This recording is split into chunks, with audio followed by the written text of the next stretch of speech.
So this slide explains about MQTT, yet another very popular protocol used in in IoT systems.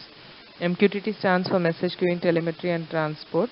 It is widely used for real-world data collection, and you can use it to locate an item in a supply chain or whatever for that matter. It has been used in various applications across, and these sensors can directly report to the messaging infrastructure, and it gives a very easy way to communicate between the devices using publish and subscribe model. The slide provides some extra details about MQTT. As I already introduced, MQTT is Message Queuing Telemetry and Transport, and it is a very lightweight messaging protocol which is designed for sensors and devices. And they are very good at working with broken network connectivities to some extent, and it is very good with low computing power. It operates with very low computing power, and the connections where bandwidth is at its best. So they work better when the bandwidth is little pretty decent. And the protocol specification is a open source. It is actually developed by IBM, but later provided to the public. It's open for the public now. And MQTT, as I told you, it's developed by IBM, and it is nearly 10 years old, and now it is a little matured, and people have started adopting MQTT into many of the IoT devices and products. This describes about little more features or details about MQTT.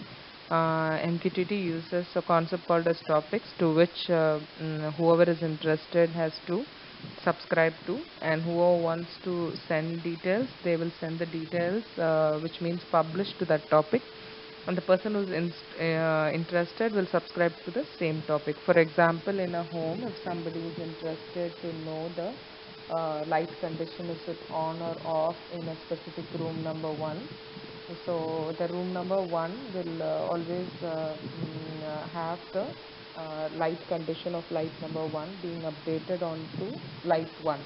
The topic name may be light 1, and if a person is interested in that particular condition of the light, then he will subscribe to the home slash room 1 slash light 1. So whenever there is a update or a change in the light condition on or off, it will be notified. This is can be closely related, or the analogy, best analogy can be the way your YouTube works, the subscribe publish model of YouTube. If you understand that, that is the closest analogy which you can bring in for MQTT. It has 3 qualities of services. The first model is your best effort to deliver a message. It will try its best to deliver. And the next model you can adopt, any one of it you can adopt as QoS. It delivers at least once, and the other module it delivers exactly once. So you could opt for any one of this, and it also has some kind of caching or retention messages, which later, in case of any need, it could be retransmitted. And the minimal transport overhead, it supports as less as 2 bytes. And there is a very beautiful concept called as last well and testament, which means before a node dies, every node will keep measuring its battery, and then at one point, when it knows it's about to die, it will tell a message to all of them through flooding that it is about to die, so that everybody will know that the node may not exist after a fraction of seconds. So that node will never be selected for its routing from thereafter. So everybody will route their packets not through that node, and select some other nodes for their routing without waste of time.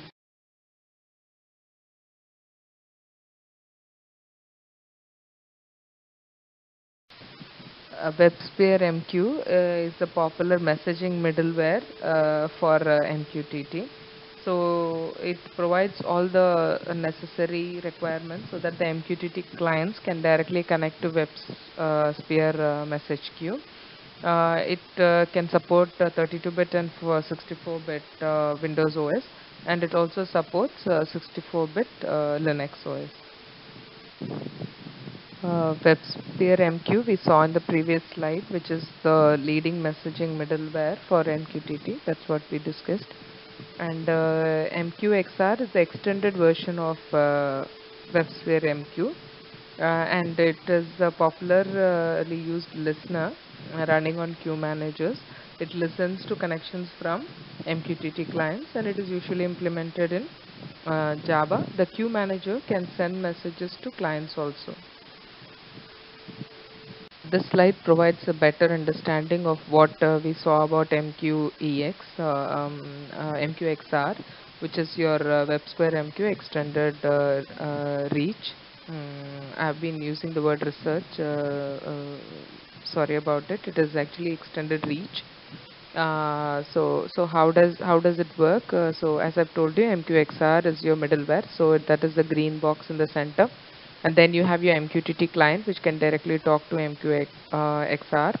So it is via the username and password. So it uses the usual authentication mechanism where you have username and password to get inside, and there is this JAS module, which is Java Authentication and Authorization Service, which is a standard pluggable authentication module, so which verifies the username and password, and it replies with a yes or no, based on which the conversation can continue with respect with a concept called as queue manager. You have your queue structure, so it uses queue structure for its messages to be communicated, and MQXR, as I told you, is the middleware between your MQTT client to the other part of the queue.